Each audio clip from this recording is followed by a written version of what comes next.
The consumer brands that want to take the pain out of shopping.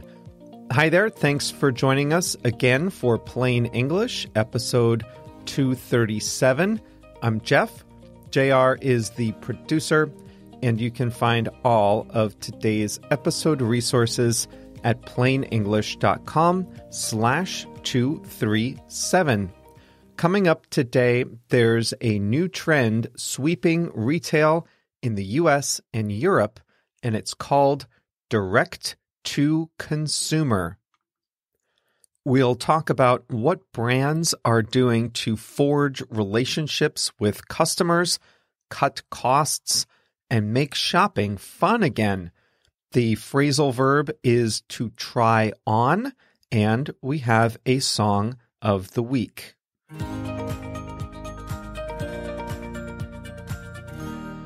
What do brands like Warby Parker eyeglasses, Bonobos pants, Casper mattresses, and Harry's razors have in common? They are all part of the direct-to-consumer revolution that is disrupting traditional consumer brands. What is direct-to-consumer? Let's start with what it's not. In a traditional retail model, there are companies that make goods and different companies that sell them. That's what happens when you buy a Gillette-branded razor at Walgreens drugstore, for example. Procter & Gamble, which owns Gillette, makes the razors, and Walgreens sells them. The resulting shopping experience is miserable. The makers and the retailers seem to conspire against the consumer to make shopping for things like razor blades as difficult as possible. Think about it. Razor makers come out with new versions all the time.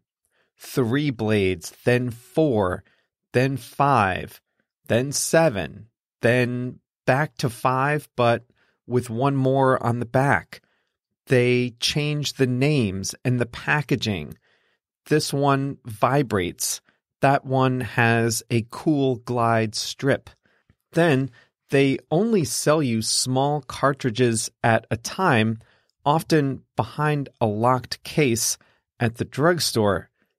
Confusing, expensive, painful. For years, men accepted that this was the way to buy razor blades. But 2 companies decided to change all that right around the same time, and they were at the forefront of the direct-to-consumer revolution.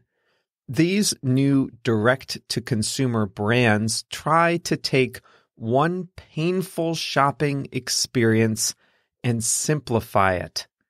The makers of these new products sell, you guessed it, directly to the consumer. They skip all the complexity and the cost of going through a traditional retailer. For example, Harry's and Dollar Shave Club both made a small number of razor blades and sold them via the mail directly to consumers. Dollar Shave Club does so as a subscription. They each have only a handful of options, and they deliver right to your door via the mail. Simple, easy, cheap, pretty much the opposite of how things were before.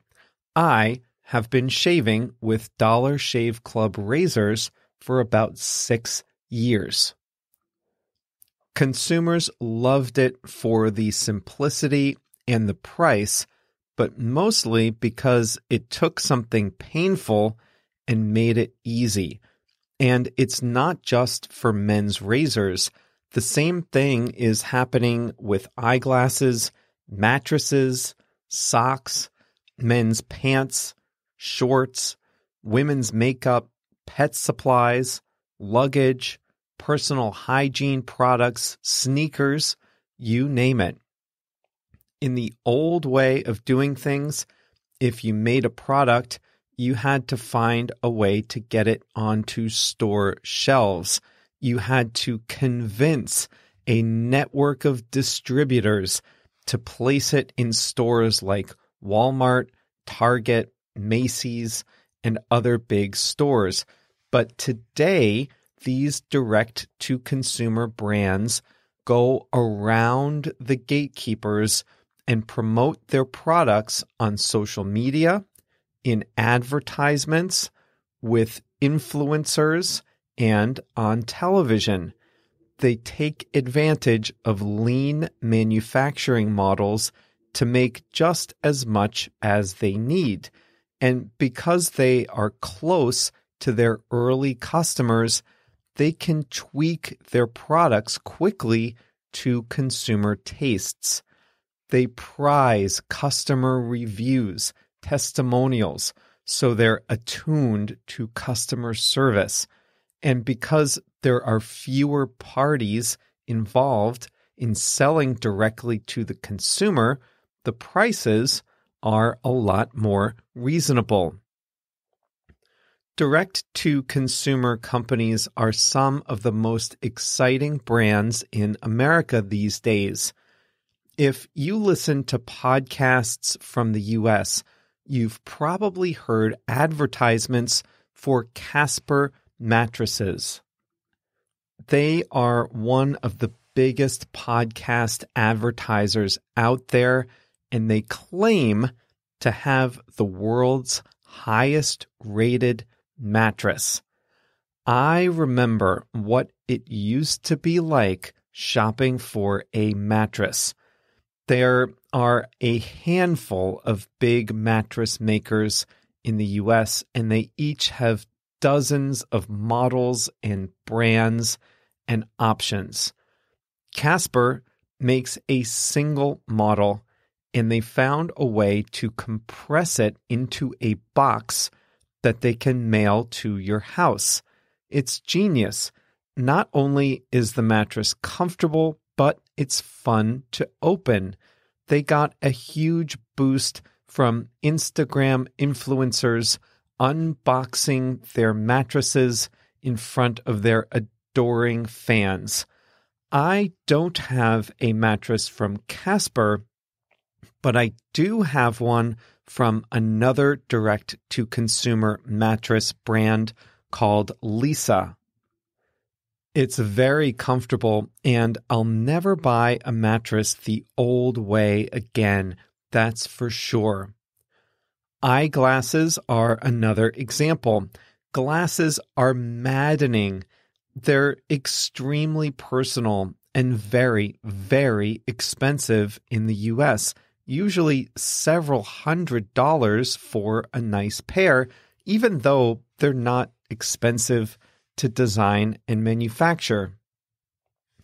The company Warby Parker lets you order 5 sample pairs online, try them all on at home, and only keep the one that you want. You can even upload a photo of yourself to their website and try on some pairs virtually to see how they'll look on you. They cost between $75 and $100, a total bargain, and they're stylish. Just ask JR, who loves his Warby Parker glasses. Instead of looking at a wall of different Nike sneakers, Allbirds will sell you one of just 4 models of men's sneakers. Bonobos started by selling a single version of men's dress pants after learning how much men typically hated the way dress pants fit. Bombas spent years engineering what they now claim are the world's most comfortable socks. They come in lots of colors, but just a few models. Away sells luggage. Instead of confusing names, their models are called the carry-on, the medium, and the large. It doesn't get much simpler than that. And if you buy a bunch of them, they fit inside one another, saving you space in your closet. Now, a funny thing is happening with these companies now. They're starting to grow up, and their bigger traditional rivals are taking note. Dollar Shave Club was bought by Unilever, a global consumer products company, for $1 billion. Now Gillette offers razors by mail as competitors. You can also find Casper mattresses in stores in America's malls, and Harry's razors are on the shelves at Target.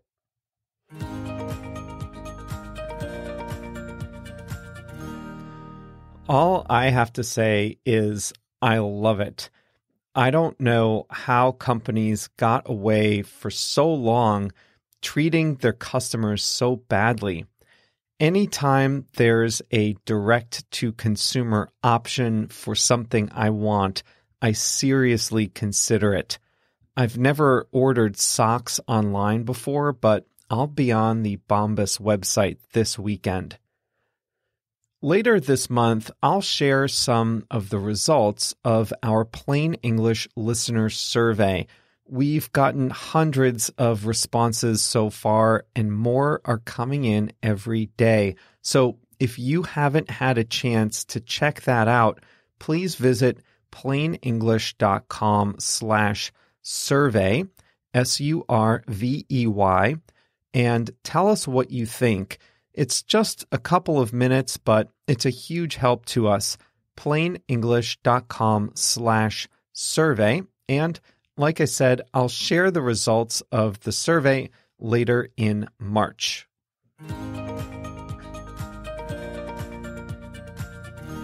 Today's expression is a phrasal verb, to try on. We almost always use this phrasal verb when we're talking about testing a piece of clothing to see how it fits. I hate trying on clothes. In fact, the only thing I hate more than trying on clothes is returning them. So I begrudgingly try on clothes in the store. One characteristic of a lot of direct-to-consumer brands is that they don't have a lot of stores. Warby Parker, Bonobos, brands like that, they have a few stores in the biggest cities, but most people don't live near a store. So most people have to order these things online, but they're very personal. You just never know from the measurements the way a pair of pants is going to fit. So it's common for these brands to send you multiple sizes and let you try them on at home. In fact, if you're shopping for just one pair of glasses, Warby Parker will send you a pack of 5. You try them on at home, look at yourself in the mirror, see how they fit, and then return them. Warby Parker will take the one you choose and fit your lenses in them and send it back. Now, most people would not buy mail order glasses without being able to try them on. That's why mail order didn't work for so many things for so long. Have you heard of the brand Zappos? They're not a direct-to-consumer company, but they sell shoes online, and they give you free shipping and free return shipping, so you can order as many sizes as you like, try them on at home, and return the ones that don't fit, and all the shipping is free. If you're in a traditional store and you're holding a shirt or pair of pants up against you, the clerk might come by and ask you, would you like to try that on? Would you like to go to the fitting room to see how that fits on you? You typically use try on when you're trying to judge how well something fits, but you can also use it to see if something looks good. There are times when you see an outfit and it looks great on the shelf or on a mannequin, but when I try it on, it just doesn't look right on me. Maybe it's a great outfit, but I just can't pull it off. It doesn't look great on me. It's better to try it on in the store than to get home and discover that it doesn't look as great on me as it did on that perfect mannequin body. Today's song of the week is Tupelo Honey by Van Morrison. I chose it because as I wrote this, I was in North Carolina, and there's a restaurant called Tupelo Honey, which reminded me of this song. It's a bluesy song that's about the singer's domestic happiness that he experiences after marrying his wife. In an episode of Friends, Ross says it's the most romantic song ever. It's a good one, Tupelo Honey by Van Morrison. That's all for today. I'd love to know if you have brands like this in your country. A few of the brands I mentioned are international, but let me know in the comments section at plainenglish.com/237. We will be back with the next episode of Plain English on Monday. See you then. By the way, if you enjoyed today's episode, then I think you'd really enjoy Plain English Plus, our membership program, with a fast version of every episode, video lessons, translations, and flashcards. Plain English Plus is the perfect way to get even more out of the podcast you already know and love. So come join us for even more Plain English every week by visiting plainenglish.com/plus, plainenglish.com/plus.